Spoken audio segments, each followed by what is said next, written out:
Selon vous, les morts peuvent-ils nous venir en aide? C'est une question de croyance. Non, pas du tout, non. De façon psychologique, peut-être, oui. Aux personnes qui sont vivantes, oui. Certaines personnes croient à ça. J'ai des réserves. J'y crois. Moi, je pense, oui, qu'on peut prier nos morts, surtout ceux qui sont près de nous. Parce que mon père est en haut, puis je lui demande beaucoup de choses, puis... Je crois que oui.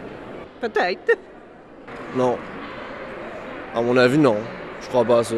Oui, j'appelle mon mari et moi, quand j'ai un problème, il règle tout ça.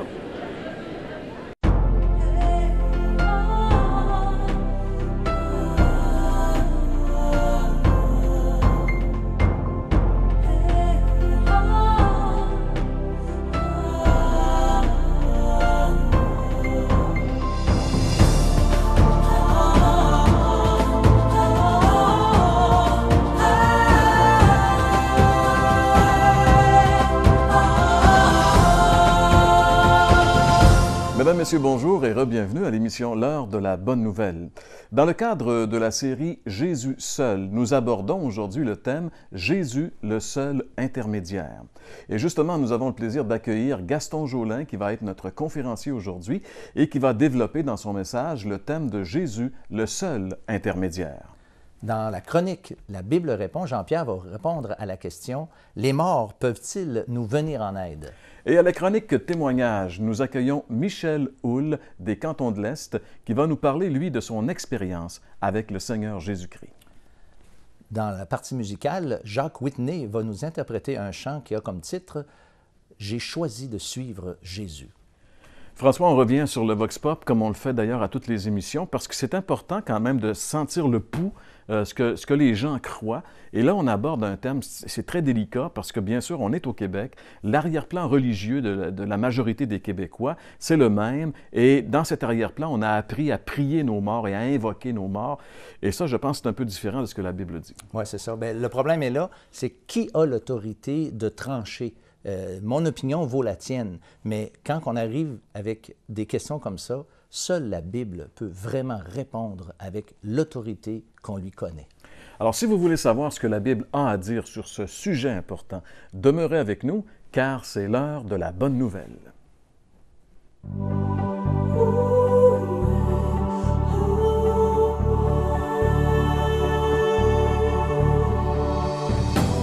Selon la Bible, les morts peuvent-ils nous venir en aide?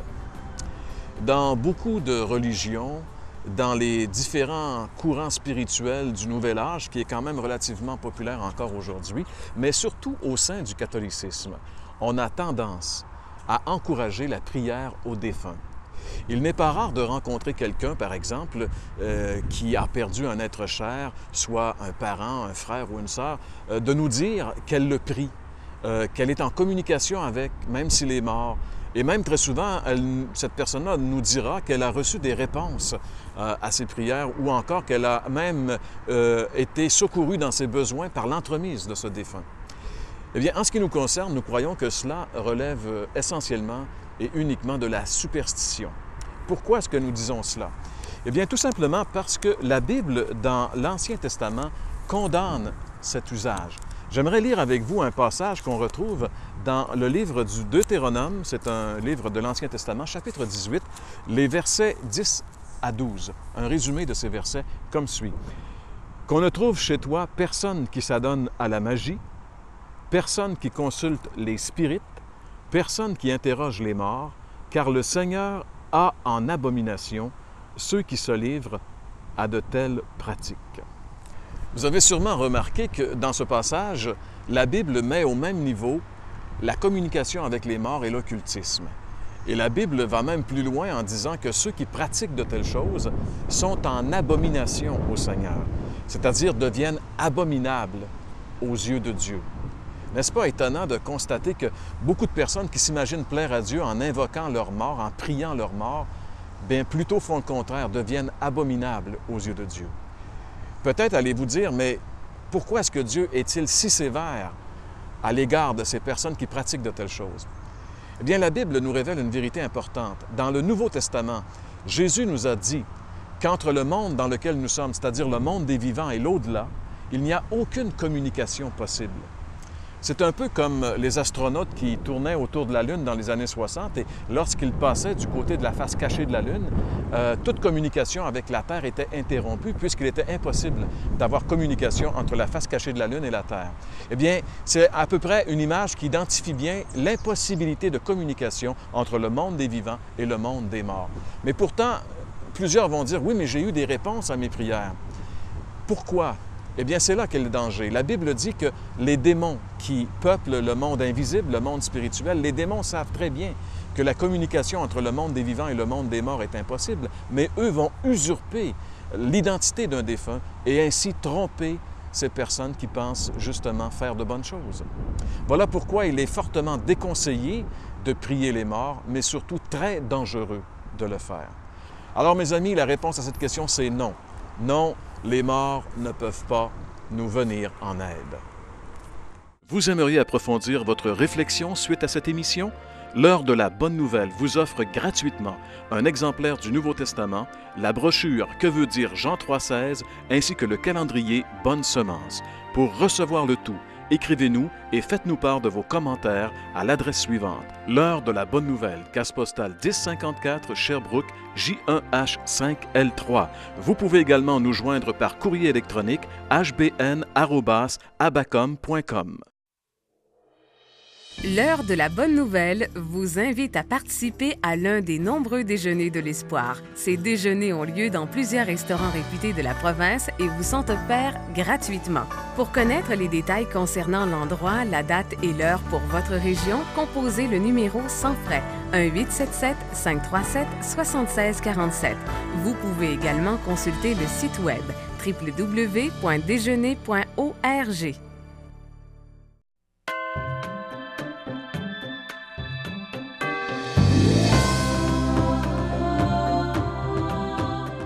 Élevé dans une famille catholique.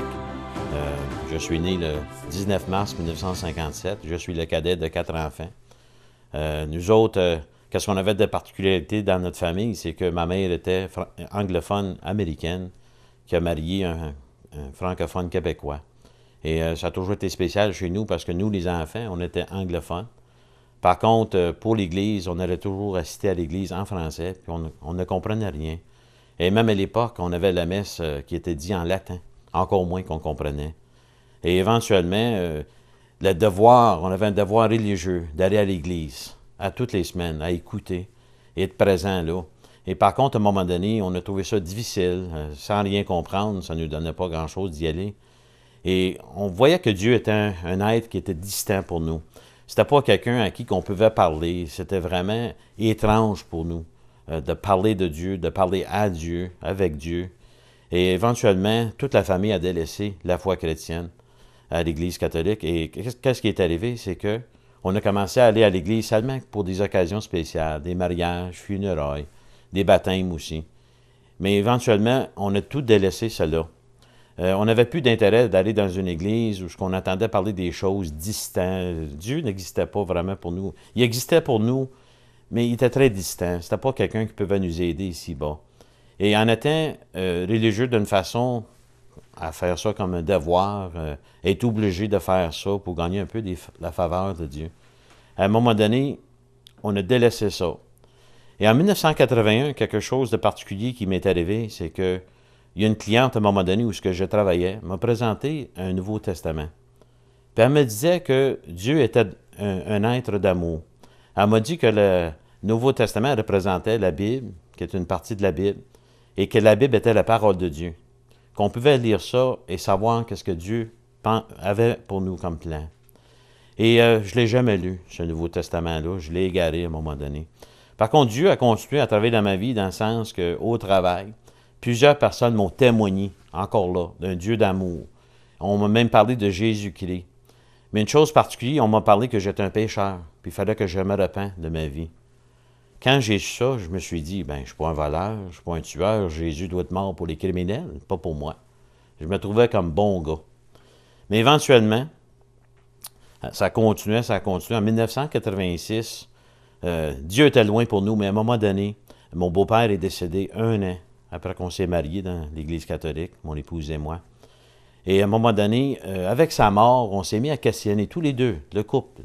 On s'est mis à questionner, c'est quoi le sens de la vie? Ça n'a pas de bon sens. On est obligé de pratiquer la religion comme un devoir. Aller dans l'Église de temps en temps, ça ne nous attirait pas. C'était vraiment un devoir. Mais on s'est questionné, c'est quoi le but de la vie? On vit un peu de temps ici-bas et on meurt. Ensuite, c'est quoi? Qu'est-ce qui nous attend de l'autre côté? Annette, elle avait une sœur qui était chrétienne, qui nous écrivait à cette époque-là des lettres avec des versets bibliques, des références bibliques.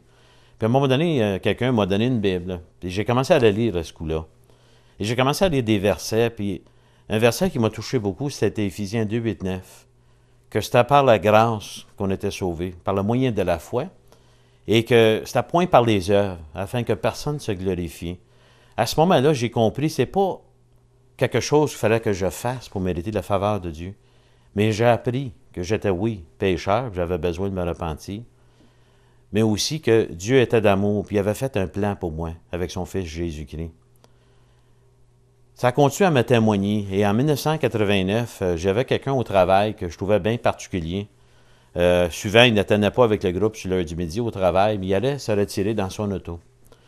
Et je le trouvais bizarre un peu, je trouvais qu'il était différent des autres. Puis à un moment donné, il s'est mis à me témoigner de la même chose, la parole de Dieu, de Jésus-Christ, l'effet que j'étais un pécheur. Et à un moment donné, il m'a invité d'aller dans l'auto avec lui, prendre un dîner, et j'ai accepté l'invitation.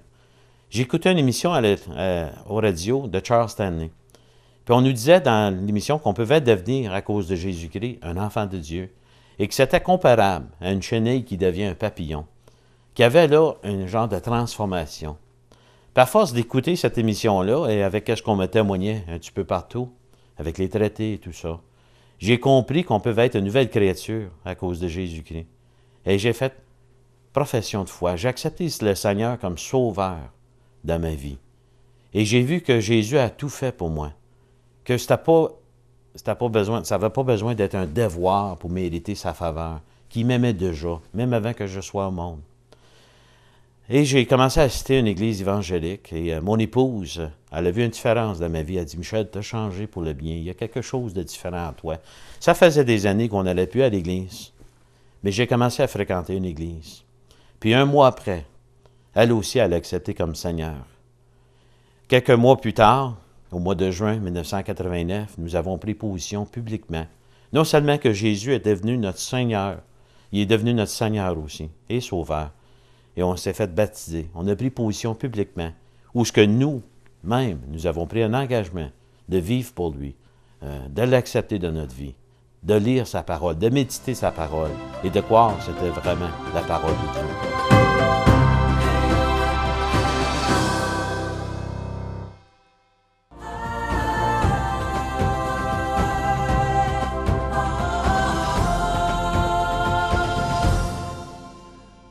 Aujourd'hui, pour titre de mon message, nous allons parler ensemble et découvrir dans les Écritures Jésus comme étant le médiateur, le seul médiateur des hommes. Dans les Écritures, vous savez, le Seigneur Jésus nous est présenté comme le seul qui peut en fait nous réconcilier, nous rattacher avec Dieu. C'est le seul qui peut vraiment nous donner l'assurance qu'on a besoin dans notre vie. Le connaître, lui, c'est ça la vie éternelle. Jésus, dans sa prière sacerdotale, avait quand même dit, en s'adressant au Père, « La vie éternelle, c'est qu'ils te connaissent, toi, le seul vrai Dieu, et celui que tu as envoyé, Jésus-Christ. » Alors, c'est ce que nous voulons à travers cette série d'émissions, c'est de découvrir qui est Jésus. Jésus comme étant le seul, unique Sauveur, celui qui est le seul moyen de salut. Et pour la lecture d'aujourd'hui, je voudrais quand même vous introduire à une portion qui se trouve dans l'épître de Paul à Timothée. Puis il dit ceci, au chapitre 2, la première épître de cette lettre à Timothée.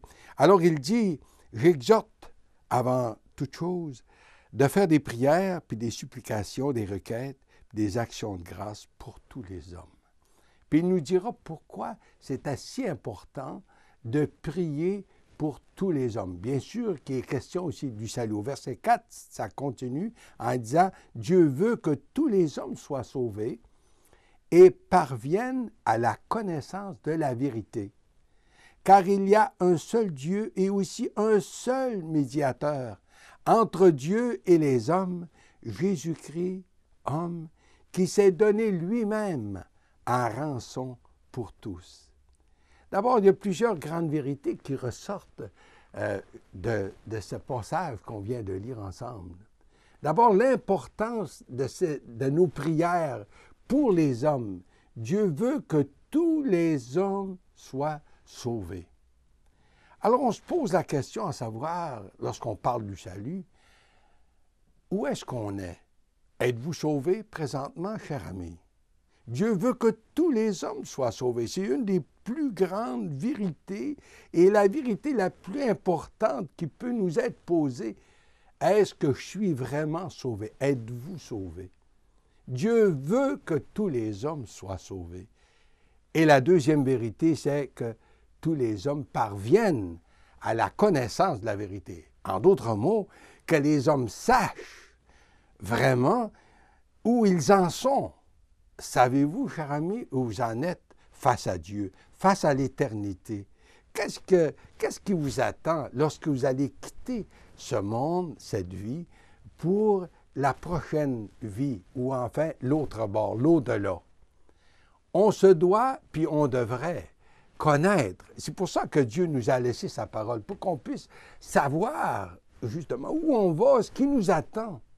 Alors, si Dieu veut que tous les hommes soient sauvés, c'est que, naturellement, les hommes sont perdus, par nature. Ça, c'est la première grande vérité que Dieu a à nous donner de chacun d'entre nous. On est tous des pécheurs, on est tous nés avec une nature de péché. C'est David qui pouvait dire, voici, je suis né dans le péché, ma mère m'a conçu dans l'iniquité. Ça, c'est vrai de vous, c'est vrai de moi, c'est vrai de tous les hommes. C'est pour ça que, en fait, on a besoin du Sauveur, on a besoin du salut. Dieu veut que tous les hommes, ça c'est la bonne nouvelle, Dieu veut que tous les hommes soient sauvés. Dieu a tout mis en œuvre pour que vous et moi, on puisse être sauvés, qu'on puisse être pardonnés, puis qu'on puisse avoir une assurance vivante dans cette vie. Pas seulement 5 minutes avant de mourir, mais pendant notre vie.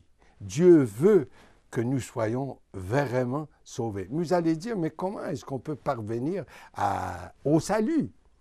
D'abord, je pense à une autre parole que nous retrouvons dans l'Évangile de Jean, le chapitre 1er et le verset 12, qui dit ceci, « Mais à tous ceux qui l'ont reçu, à ceux qui croient en son nom, Dieu leur a donné le pouvoir de devenir des enfants de Dieu. » Alors, vous voyez, on peut savoir en recevant Jésus par la foi. Tous ceux qui ont reçu Jésus par la foi, le Seigneur Jésus leur a donné le pouvoir de devenir des enfants de Dieu.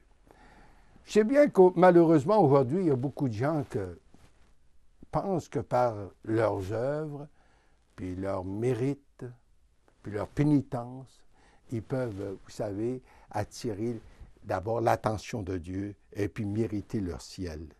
Mais l'Écriture, elle est très explicite pour nous dire, ça c'est Éphésiens chapitre 2, puis le verset 8, qui dit ceci, « C'est par grâce que vous êtes sauvés, par le moyen de la foi. Cela ne vient pas de vous, c'est le don de Dieu. Ce n'est point par les œuvres, afin que personne ne se glorifie. » Ce verset, cette parole, elle est très claire, très explicite, c'est à travers toutes les Écritures. On ne peut, par nos propres moyens, jamais atteindre notre salut. Non, cher ami, on a besoin d'un intermédiaire, on a besoin de quelqu'un, on a besoin de Jésus pour avoir l'assurance du salut. On a vu, d'après les Écritures, que l'homme ne peut rien pour mériter son salut.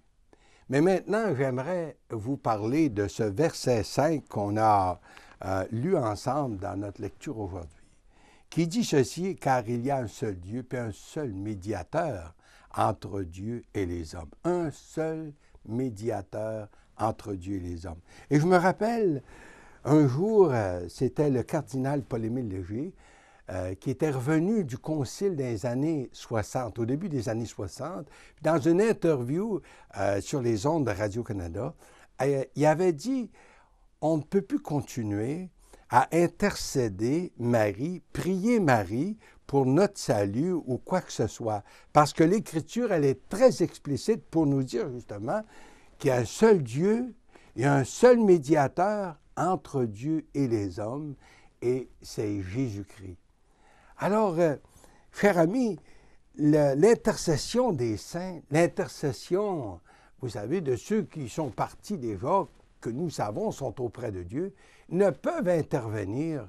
Tout ça, vous savez, c'est de la philosophie religieuse qui peut être très sentimentale, mais qui ne porte aucun fruit, même qui s'oppose à l'enseignement que nous retrouvons dans la parole de Dieu. Alors, c'est clair, c'est précis, il n'y a que le Seigneur Jésus lui-même. Et pourquoi est-ce que lui peut intervenir? Pourquoi est-ce qu'il est vraiment le médiateur par excellence? Parce que tout d'abord, il est Dieu, il est en harmonie, en communion intime avec le Père, et que de l'autre côté, bien, il s'est incarné à notre humanité, il est venu parfaitement homme, et puis connaissant la misère, la souffrance, et même l'Écriture de nous dire qu'il a connu toutes les tentations que nous connaissons, mais pourtant sans péché, parce que sa nature était d'en haut et non d'en bas. Alors vous voyez, Jésus est le seul qui peut vraiment faire l'intercession, ou enfin nous mettre en contact avec Dieu, parce qu'il est le médiateur par excellence.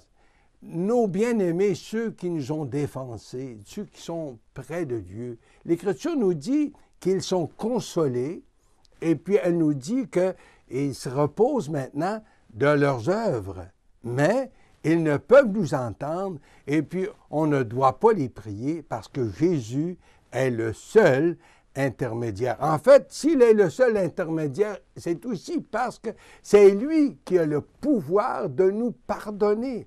Parce que l'Écriture de dire, il s'est donné en rançon pour nous. Il est le seul qui a le droit de nous pardonner. Il est le seul qui vraiment peut nous prendre là où nous en sommes, puis nous libérer de l'esclavage du péché. Et ce matin, je me demande aujourd'hui si on serait prêt à nous tourner vers lui et puis l'inviter comme sauveur. Vous pourriez lui dire, Seigneur, je reconnais que tu es venu spécialement pour mon salut. Je reconnais que tu as répondu à la justice de Dieu et puis que tu as payé de ta vie pour mon salut. Puis maintenant, je veux t'accepter comme mon sauveur. Je veux t'accepter comme mon médiateur. Je veux t'accepter, Seigneur, comme celui qui va prendre en charge ma vie. Alors, Seigneur, je te reçois comme mon sauveur personnel. Cher ami, pourquoi pas inviter Jésus maintenant, aujourd'hui, comme votre sauveur, votre intermédiaire et en fait, votre médiateur. Lui peut vous donner la paix, peut vous assurer que vos péchés sont pardonnés. C'est lui qui peut vous donner la vie éternelle. Qu'il en soit ainsi pour sa gloire.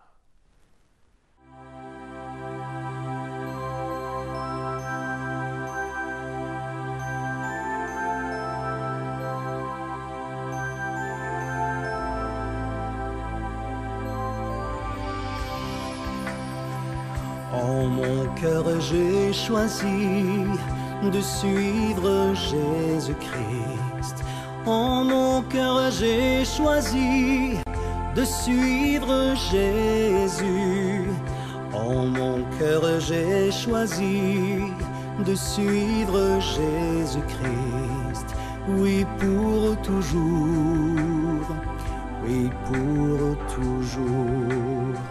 Si mes amis s'en vont, qu'importe, moi j'irai. Si mes amis s'en vont, qu'importe j'irai. Si mes amis s'en vont, qu'importe moi j'irai. Oui pour toujours, oui pour toujours.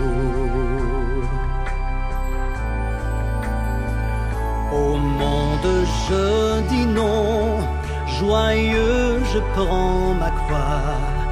Au monde je dis non, j'accepte la croix.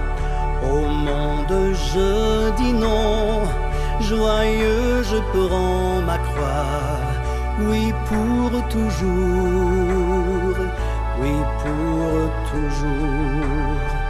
Veux-tu décider de suivre Jésus-Christ? Veux-tu décider de suivre Jésus?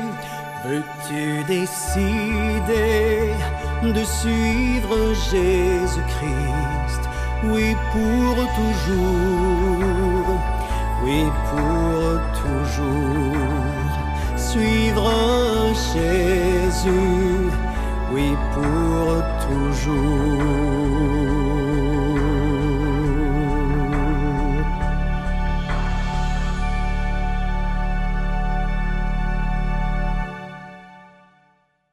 Merci beaucoup, Jacques Whitney. Je vous rappelle encore une fois que tous les chants que vous entendez à l'émission L'heure de la bonne nouvelle, la plupart d'entre eux, en tout cas, sont enregistrés sur CD et cassette et sont disponibles dans la plupart des librairies évangéliques au Québec. François, nous avons abordé aujourd'hui un thème, franchement, lorsqu'on pense à ce thème-là, c'est un thème vraiment crucial en ce qui concerne nos amis les Québécois. On aimerait tellement qu'ils puissent saisir qu'il y a un seul intermédiaire, qu'il y a un seul chemin entre Dieu et les hommes et que c'est le Seigneur Jésus-Christ qui a établi par sa mort sur la croix cet accès. Oui. Moi, ce qui m'étonne, qui me bouleverse presque quand que je m'y arrête un peu, c'est qu'il y a tellement de gens qui se disent religieux, qui croient supposément à ce que la Bible enseigne, ont une Bible chez eux, mais généralement n'ont aucune idée de ce qu'elle dit vraiment.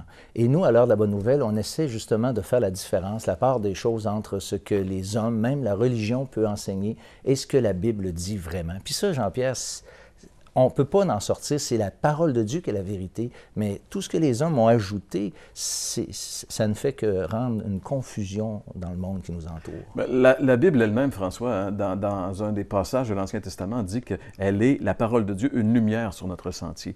Si on prenait la peine, vraiment, si chaque individu prenait la peine d'ouvrir la parole de Dieu et de chercher la face de Dieu, c'est sûr et certain que les gens sortiraient des ténèbres. Et c'est pour ça que l'heure de la bonne nouvelle existe. Elle existe sur les ondes de la télévision, elle existe également sur Internet, www.hbn.ca.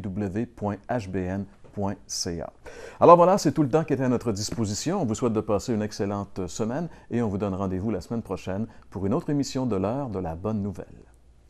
Vous aimeriez approfondir votre réflexion suite à cette émission?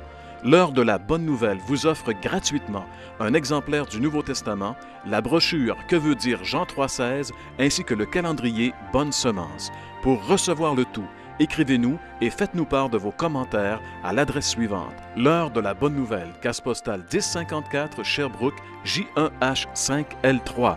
Vous pouvez également nous joindre par courrier électronique hbn@abacom.com. L'heure de la bonne nouvelle vous invite à participer à l'un des nombreux déjeuners de l'espoir. Ces déjeuners ont lieu dans plusieurs restaurants réputés de la province et vous sont offerts gratuitement. Pour connaître les détails concernant l'endroit, la date et l'heure pour votre région, composez le numéro sans frais 1-877-537-7647. Vous pouvez également consulter le site web www.déjeuner.org. L'heure de la bonne nouvelle tient à remercier le manoir Bricky. Veux-tu décider de suivre Jésus-Christ? Veux-tu décider de suivre Jésus? Veux-tu décider de suivre Jésus-Christ? Oui, pour